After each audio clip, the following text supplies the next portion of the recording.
All right, we are live with Mr. Damien Brown. How you doing, my friend?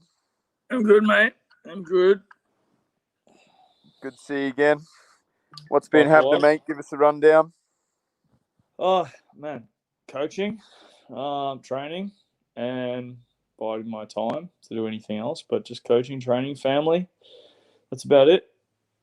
Man, it feels good to be out of lockdown. We were just saying earlier that like it was a really really tough spot to be locked down, but super grateful to be opened again. And I was just wondering what kind of changes you made. So for me, it was a great opportunity to reset and make some big and meaningful changes. So what have you been up to? Well, I realised more so not just business. We had some changes there, but also from a training point of view, as like competing in that, how much time I used to spend driving around the city getting to different training spots that I was training at. And then, like, you can't just go back to back. So you can't drive from one training session to the next and train. So I'd take like an hour and a half, sitting in the city waiting to train again.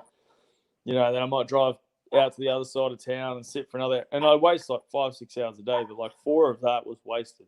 Do you know what I mean? Like, there might be 2 or 3 hours of training and 3 or 4 hours of wasted time. So we just, like my strength conditioning, I still got the same coach, but we do it out of my gym now instead of doing it somewhere else. And just kind of making the most of my time. So I only drive across town now once, which is far better for me. It's better from a business point of view as well, because I get more done at the gym, more time. We brought some new classes in at the gym. Um, yeah, so just sort of gave me an opportunity to realize how much time I was spending in between the things that mattered, Yeah. doing nothing that could have been more productive. So I feel like I came out of it far more productive. Yeah, and you got to make it fit, right? Especially if you're, like if you're training in a couple of different places, like you are, like it's a martial arts wonderland down there.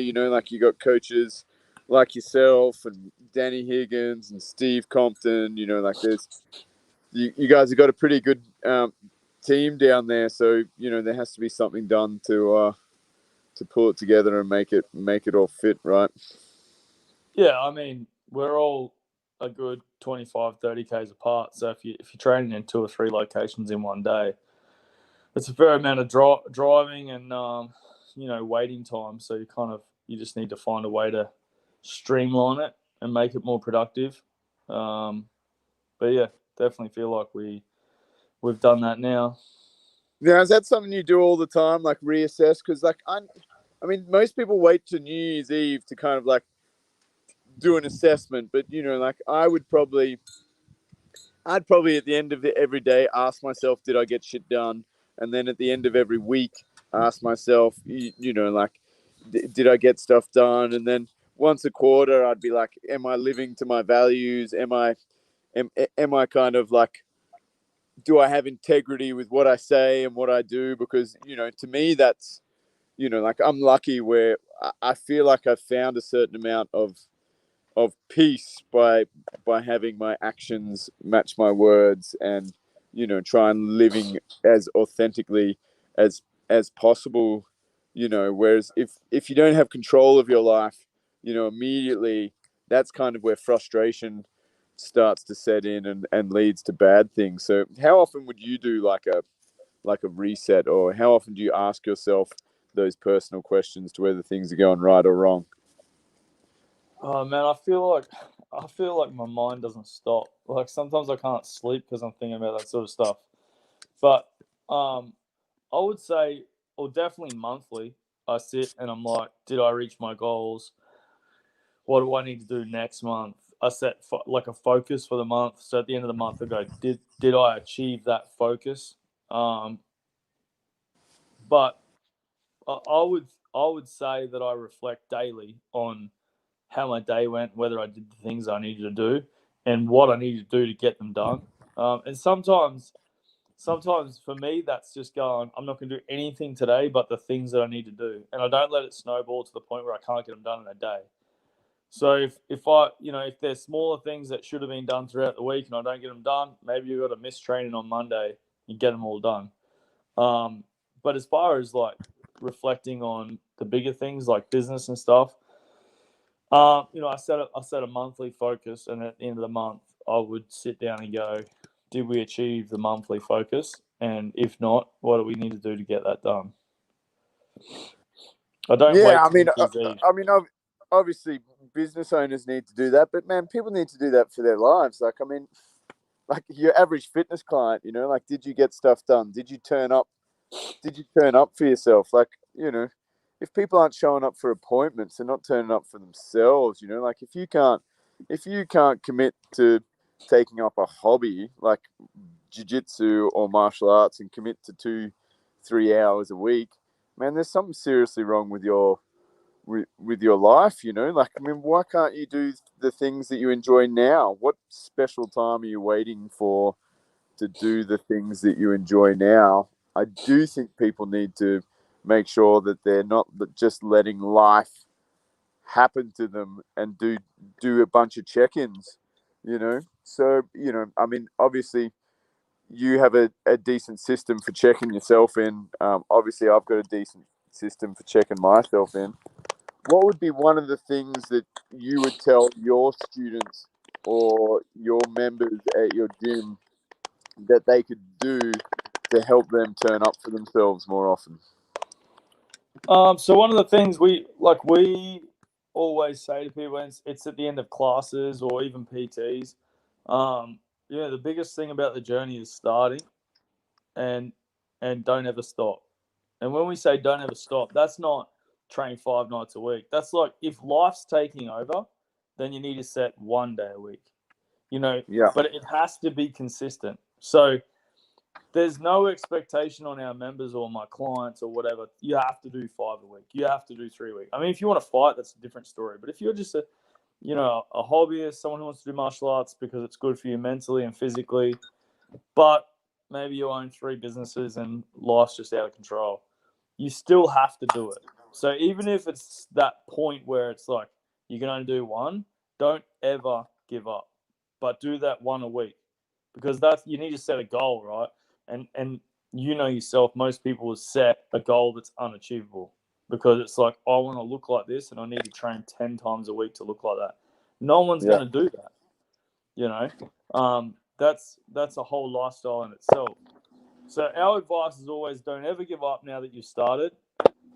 And if that means 1 a week, then that means 1 a week, but you have to turn up for that 1 a week. Yeah, you got to start small, but you do have to start somewhere. And what people need to do too, I mean, you talked about business owners. Man, we shouldn't be making any kind of like condolences completely for business owners. The high performance habits suggest that you need to train for half an hour every day to maintain that high performance. So if you want business to do better, and if you want your life to go better, then you need to make the time for these things. Like for you might not be able to make an hour class, but you could make a half-hour PT every day. And you'll probably find that your business or businesses would do better because of that. I truly believe that. Like if you're not looking after your body and your mind, then your performance everywhere is going to suffer. Yeah, look, I mean, I use business owners as an example, but what I actually find is the busier people who own businesses and stuff, they're actually the ones that are more consistent. It's the people that maybe don't have a job and don't do anything. They don't have routine, structure, or anything like that. And they don't need an escape because they've got all the time in the world. They're the ones that actually don't turn up. So for me, I use business owners as an example because they're always so busy, but most of the time they actually turn up. So, whoever it is and whatever their reasons, they still need to set a goal. And, if they set an unachievable goal, then they're not going to achieve it. So I always feel like they need to set the goal, and there is no ifs, buts, maybes. Like if it's once a week, then you need to make time for that once a week. It's pretty easy. If you had a doctor's appointment every week, you'd turn up to it. So set yourself an appointment to train and turn up to it every week because it's good for you. Yeah. Yeah, and momentum's a thing too, right? Like the less you do, the less you want to do, which is why people who are doing nothing struggle to do anything because you're doing nothing. And momentum's a thing. I often feel like the more you're doing, the more you can do. You know, like your life starts to pick up like a little bit of momentum, and you really just start squeezing all that stuff in. You feel like you need to be on the go all the time. You know, which I think finding that sweet spot for yourselves is real important. You know. Yeah, I agree, 100%. I mean, oh, that's me. That's me. Like the more I do, the more I want to do. I never really stop. But that, when you do nothing, you tend to fall into that rut. I mean, anyone who's done any kind of rehab where they can't do anything, they would understand that. Like if you've had a serious injury and you have to sit on the couch, it's pretty hard to get going again. So, I can definitely relate to that. Yeah, but you've got to build it up over time. You have to use that kind of like momentum thing where it's like, okay, this week I'm going to train once, next week I'm going to train twice, and then in a month I'm going to up it to 3 times and start squeezing it in and making it time and build that kind of momentum over time. So let's go somewhere else with this. What are you loving at training at the moment? Talk us through what you've been working at training at the moment. How's your club going? What are you guys working on at the moment? And what have you been loving about it? So, we have a Dan Higgins seminar, who you have obviously been speaking to recently. Yep. We have a seminar tonight with Dan, so I'm pretty pumped about that. I mean, Dan's obviously been my coach since 2011. Started 2011, and so it's pretty cool every time we get the opportunity to get him in the gym. I mean, most people would know that he's not really in commercial gyms anymore. He trains from home with the select few people that he likes to be around, and it's pretty cool to get him in the gym. I feel like when like the last seminar we had with him, when you get him in the gym, there's 4 coaches, including myself, at my gym, who all coach, a little bit different levels, different techniques, different technical levels. But then he comes in, it kind of consolidates. Like it makes people go, "Oh, that's why they coach like that." So it's pretty cool like that. With all the COVID stuff going on, it's nice to get everyone in the gym together for that. So that's tonight. That's pretty exciting. But we focus a lot on just fundamentals and concepts. You can learn all the fancy techniques you want, but if your arm crosses the center line, you're going to get subbed. So it's we are always talking about that. That's why we don't have beginners classes. We have everyone together because it always comes back to that. And then we just do a lot of micro drilling and situational stuff. We only really grapple for 15 minutes of class now, like live grappling, like without like just starting guard and go. Everything's situational and micro drilling. So, just breaking posture down or maintaining posture from the guard, or only subs with no sweeps and stand ups. So whatever it is, we break it right down, and that's what we've been focusing on. We got it's been a little while. Last year we had 3 guys fight, which was pretty cool in our first year, but we've been building it up. We got a couple of guys, 4 guys who are probably looking at fighting once, if not twice, before the end of the year, with a couple of Southeast Queensland MMA shows yet to be announced. So that's exciting because I feel like, when there's guys fighting, it brings a different vibe to the gym. And we don't have a fight team. So the guys that are fighting, they do the class with everyone else. They learn the same kind of stuff. And then when we spar, they jump to one side and everyone else gets to the other side. And they all kind of spar at the same time. And that's my business model, I guess, to avoid the egos in the gym. Those guys will get ready for their fights, and afterwards they train with everyone else. I feel like, people in public classes need to see it.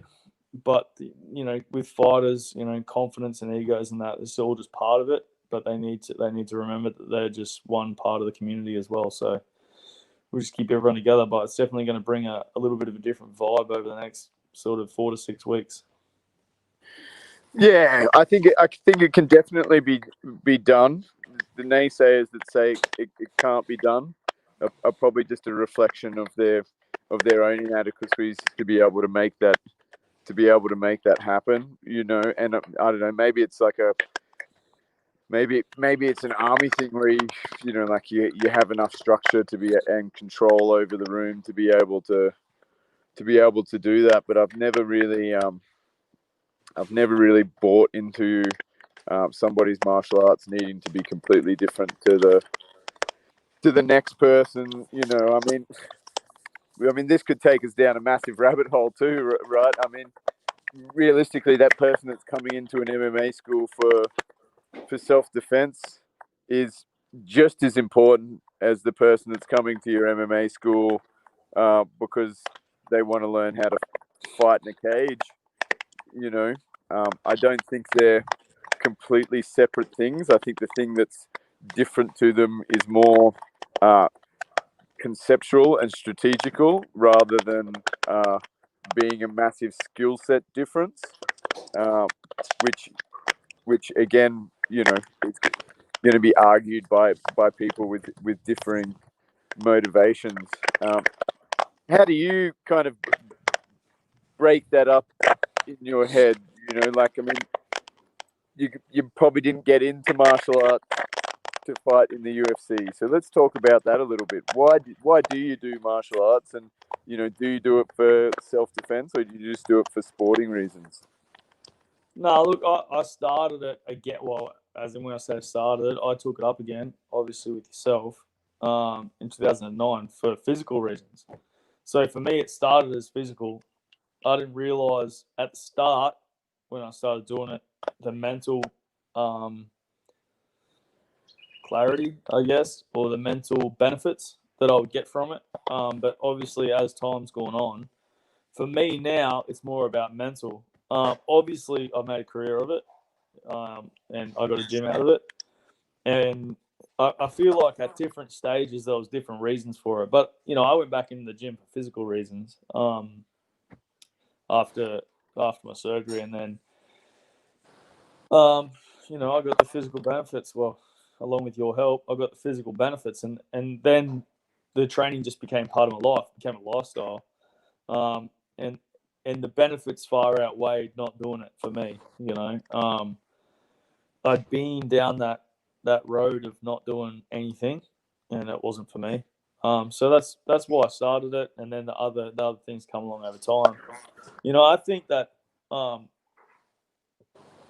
back to that coaching and having a room thing, you know, I think that coaching it's an art in itself. Like not every elite fighter goes on to be a great coach. The same as not every elite footballer goes on to be a great coach.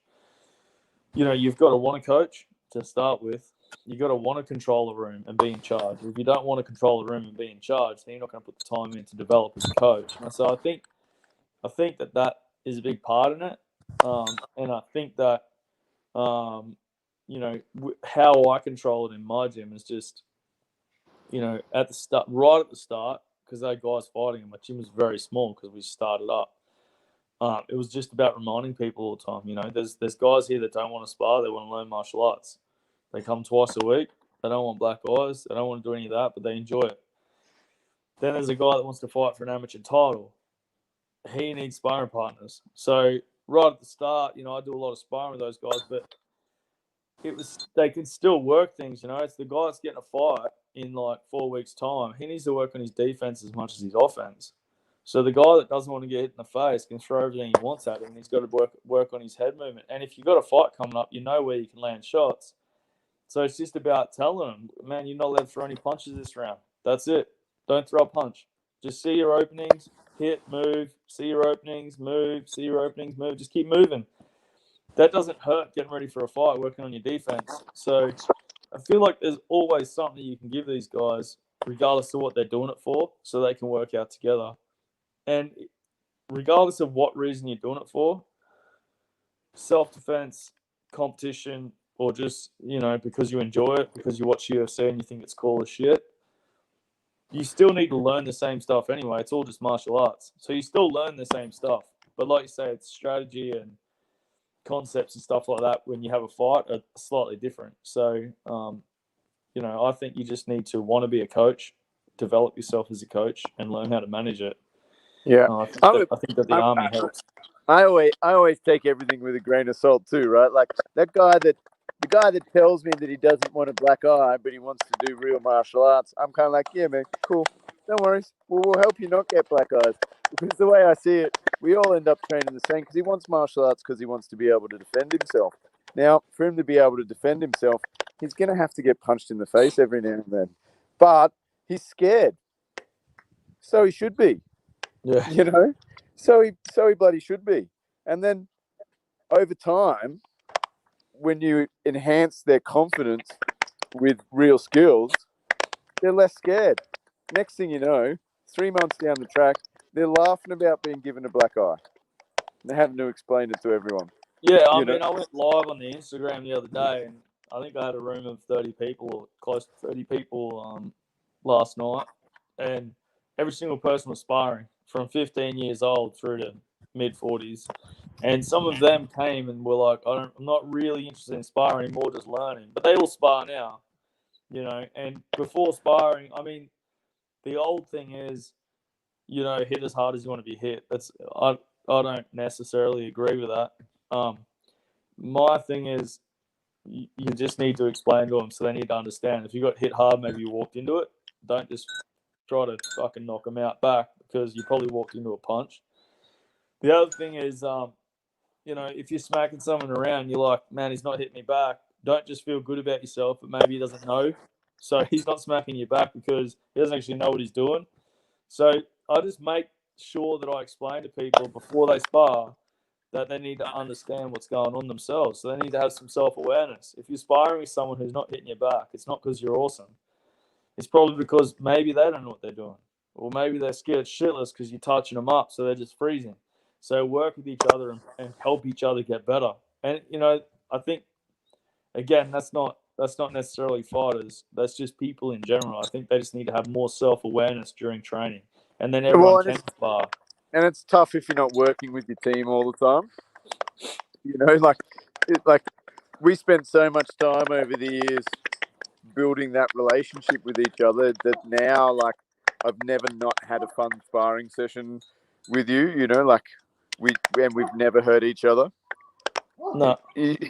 Which is interesting, right? And we're happy to pop each other, but that was built over a long period of time. Like, we know that we're not sparring to win; we're sparring to build skill sets.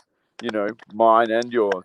So that's an important thing too, right? Like, you have to invest in your gym and your environment. So if your coach is talking to you about culture and whatnot, and you're ignoring him because you think fight sport is a individual game, then you're missing the point. So otherwise, you'll just end up you'll just end up surrounded by turkeys rather than good training partners.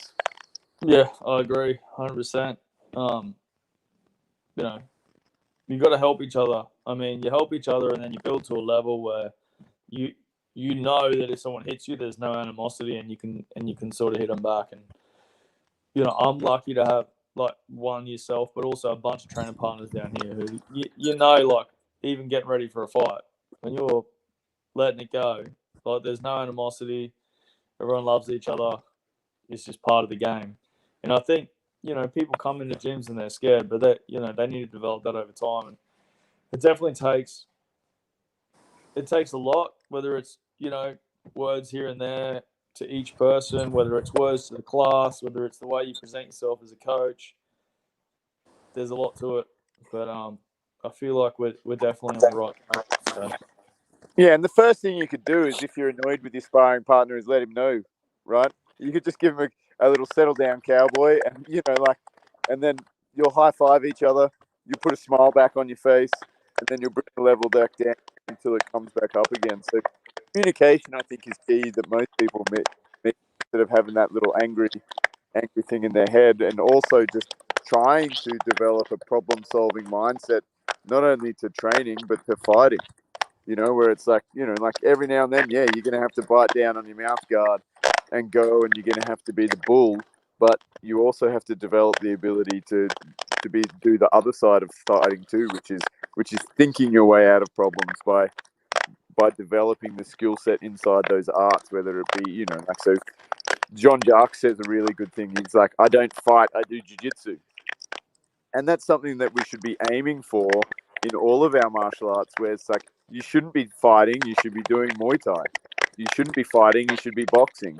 You shouldn't be fighting, you should be doing jiu-jitsu, you know, like, you know, like, then it makes sense, right?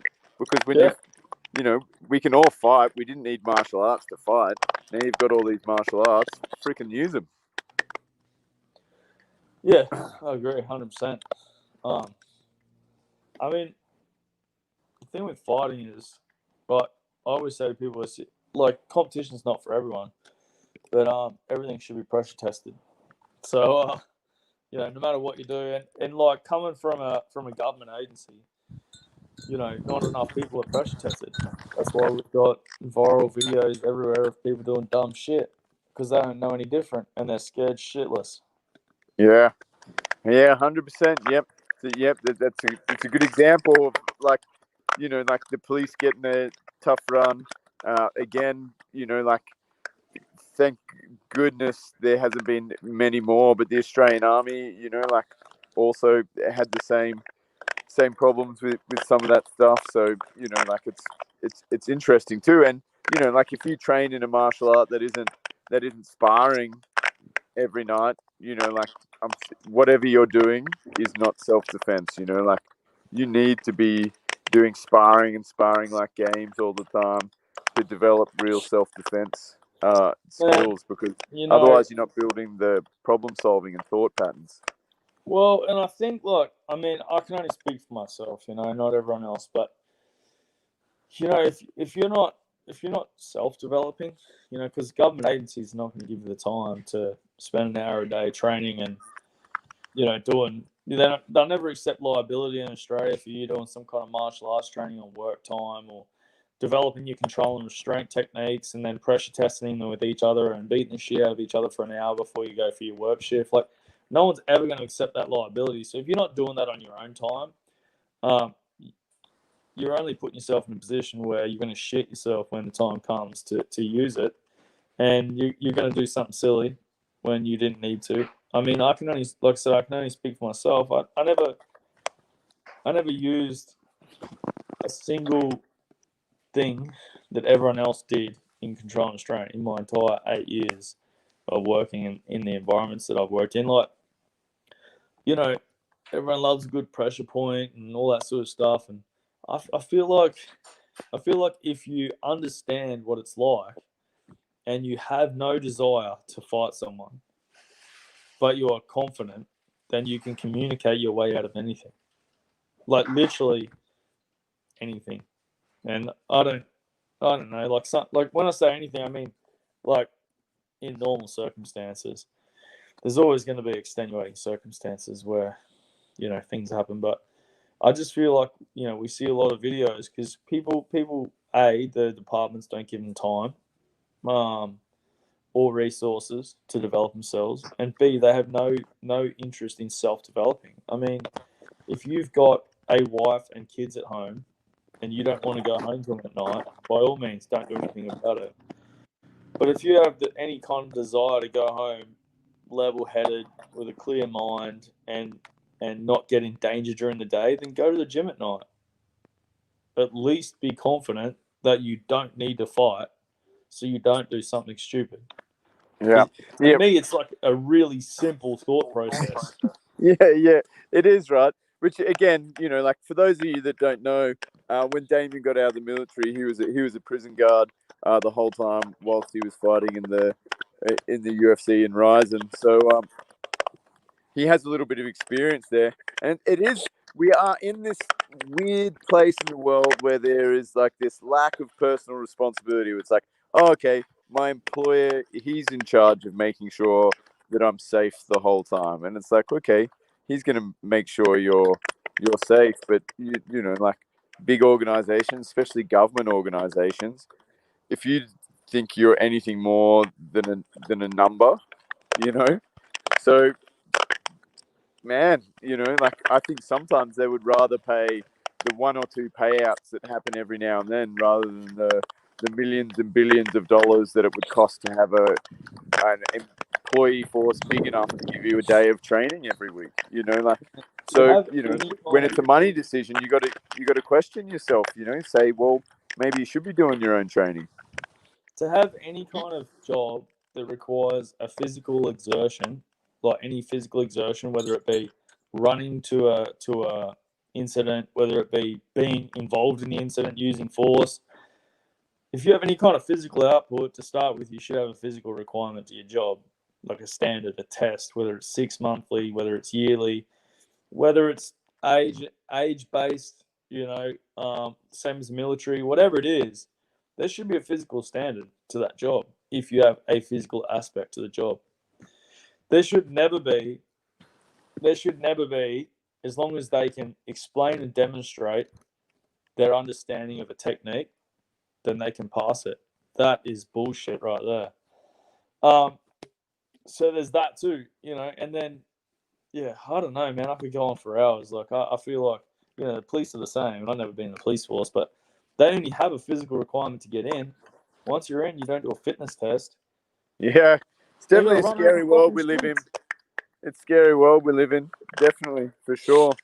When people don't even, like people that know about fighting saying, oh man, I can't believe that you guys do that job and you don't train in fighting. And people go, hey, why does this guy feel like I can't handle myself? Yeah. You'd think he would know, but they're oblivious, which is, like you go back to that old saying, you don't know what you don't know, which, I don't know if that's a usable excuse or reason for not having thought about it deep enough, but such is life. Now, you've made a couple of transitions. You went from being a baker to being a fighter. You went from being a baker to being a army veteran. You went from being a infantry soldier to a physical training instructor, and then you went from being a physical training instructor to a prison guard, and now to a gym owner. They're often very tough times, those transitional periods in people's life, much like we talked about earlier today, transitioning from, like COVID to then, okay, we're locked up, we're not locked up. I think there's a lot of things that are real similar about that. What's some advice that you can give someone who might feel like they're going through a transitional period in their life to make it a little bit easier? I think people need to find the one thing that makes them happy and make sure it's regular in your life. And I guess I've always trained, so training is what makes me happy. I know that if things are going spiraling out of control, I need to go to the gym. Now, to other people that might seem crazy, but to me, that physical exertion, push myself past the point where I can think about anything else but what's going on at that time. That's where I need to be for an hour a day. So my example of that is during COVID, about 3.5 weeks in. So I was still sort of 5 months post knee surgery. Yeah, I was back training, doing everything 100%, and I stopped, and my knee swelled up. I had to see my surgeon again. My knee swelled up. I would squat, and it looked like I had 2 water balloons, one at the top, one at the bottom. They'd fill up as I was doing reps, and it was pretty gross actually. As it turns out, it was just my hamstring, but it was like a really downward spiral moment. Everyone was locked down. I couldn't go to the gym. Sure, I could go out and work out. My knee was giving me problems. So, and I had no routine left anymore. So then I went back to that. I was sleeping with my son. He'd get up at 7. I'd get up at 7. We'd hang out at home, do nothing. So I started setting my alarm, knowing what made me happy. I started setting my alarm for 4:30 a.m. before he would wake up. I would walk my dog for an hour and a half, and I would come home. I would do pull-ups, push-ups, squats. Just 5 sets, and I'll go inside, make breakfast, and then feed my son and hang out with him. And for me, I felt like I needed I've always had routine in my life. Military probably made it more important. I feel like the one thing with transitioning through anything is a change in routine. That throws everyone off. Most people are creatures of habit. We like to do the same thing at the same time every day, for the most part. And I think that when you transition from something, that's the one thing that's missing is you go from one routine to a different one, or one routine to no routine. So I just take the one. Had to recognize what was going on and take the one thing that makes me happy, which is exercise. I need to get out of the house and out of my yard, which is not a bad place to be for me. But I still had to get out. So I just set the alarm and I made sure every day that's what I did. And I walked, but I walked like 7Ks every day. And it kind of got me back on track through that COVID period. And I think the same, it's always been the same. I struggled when I went from training at nights to training during the day. So I went from training once during the day and once at night to training twice during the day for my fights. That was a struggle because now I was sitting at home at night and I was like, I feel like I'm not doing enough, but I was still doing the same. There's always an adjustment period, but you just need to, set yourself a routine, stay focused on the goal, and just remember that whatever you're transitioning from, you're transitioning for a reason. So, I left the military for a reason. That was probably the most difficult transition in my life, was leaving the military. I struggled for a good 12 months. And I still, to this day, I've been out now for almost 8 years, and I think about rejoining like every week because it was easy. So, yeah, I mean, I would never do it. I'm not that silly, but I do think about it, because the routine was there for you. Everyone did, it was done for you. So I think you just need to set yourself a routine, understand what makes you happy, what helps you deal with the problems you have in life, and make sure you do it. I think that's the only way, really. Yeah, that's funny. I never once thought about rejoining. So for all you veterans out there that can't move on, I'm not one of them. I'll never do it, but I do definitely think I'm going to take joy in that. Hats off to me. All right. Yeah, look, that's some great advice. Routine, 100% agree with you. I think that's awesome advice for anyone. Find some routine, but develop some self-awareness and know what makes you tick so you can go do that fun thing a day, whether it's walking your dogs or taking a martial arts class. And you know what? If you're lost and you don't know what that thing is, get out of the house and frickin' go try something. Just go try things until you find the things, and they're just stepping stones to you finding some things that you enjoy. It's like when you change jobs, you don't get the perfect job to begin with. You haven't earned it yet. You need to stepping stone your way to the perfect job or the perfect thing. And the power in your choices will be directly linked to your ability to maintain a routine, so you're fit and healthy enough in mind and body to be able to do those things. So I think that's great advice, mate. I'm with you 100%. I'm glad you didn't join the army again. Yeah, man, I'll never join the army again. But I definitely think about how easy the routine was. I mean, it's a life of people telling you what to do, so you don't have to think for yourself. But I got guys, who join my gym, and they literally, whether they've been medically discharged or whatever it is, maybe they're incapable of doing some of the things that we others would do because they got injuries. But they join because they realize within 6 to 12 months, their life is spiraling so out of control because they sleep in every day. So they're like, I need a reason to get out of bed. So my morning jiu-jitsu class is their reason to get out of bed. And within a month, their life is different because they got out of bed every day.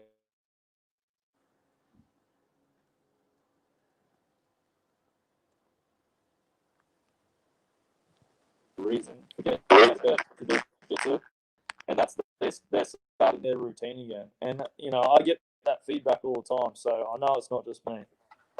Yeah, look, and it's something we're big on in our gym. So everyone, I don't care whether they do martial arts or not, we do nutrition plans and programming for everyone to try and help people to commit to the amount of sessions that they want to do, and we can follow up on them and keep them accountable. So it's really important that we do that, man. I think that's really good advice. I've loved talking to you today. We might cut it there at 40 minutes today, so I can have some breakfast lunch. I know you caught me having a yogurt when we turned this on, but How I many haven't times do you have breakfast? I'm doing the old intermittent fasting, so I eat from 1 until about 10 at night. 1 till 10. 1 till 10. It's just a way of controlling my calories. So I'm trying to stick somewhere between 1,700 and 2,000 calories for a little bit until I get back down to the low 80s, high 70s. So Get ready for a fight, mate. no. I just no. I just need to be able to keep up with the young guys for 5 minutes at a time. I reckon if we get a hashtag hitman for a comeback, I reckon people get on it. Oh, mate, I can't even stand long enough. I'll be pulling guard. That's all right. I remember Ryan Dunstan doing that to me. You can still win a fight pulling guard. Yeah. He smashed you. Just shout out to Ryan for armbarring Damien in his first MMA fight. That was cool. He definitely slingshotted me straight into an addiction of jiu-jitsu. That's for sure. Yeah, absolutely. Yeah, well, and look, he's on the Sunshine Coast. Ryan Dunstan's not a coach that's talked about all that often. I don't think he likes to get in front of the camera too much, but he is a really great coach and has a great team down there. So if he manages to see this in Facebook land, shout out to him and his team. I'm sure they're doing great things still down that way. So they're on the Sunshine Coast. Ignite Mixed Martial Arts, I'm pretty sure. Yeah, I think it is still. All right, thanks, brother. I'll catch you again soon. It's been a pleasure, man. Thank you.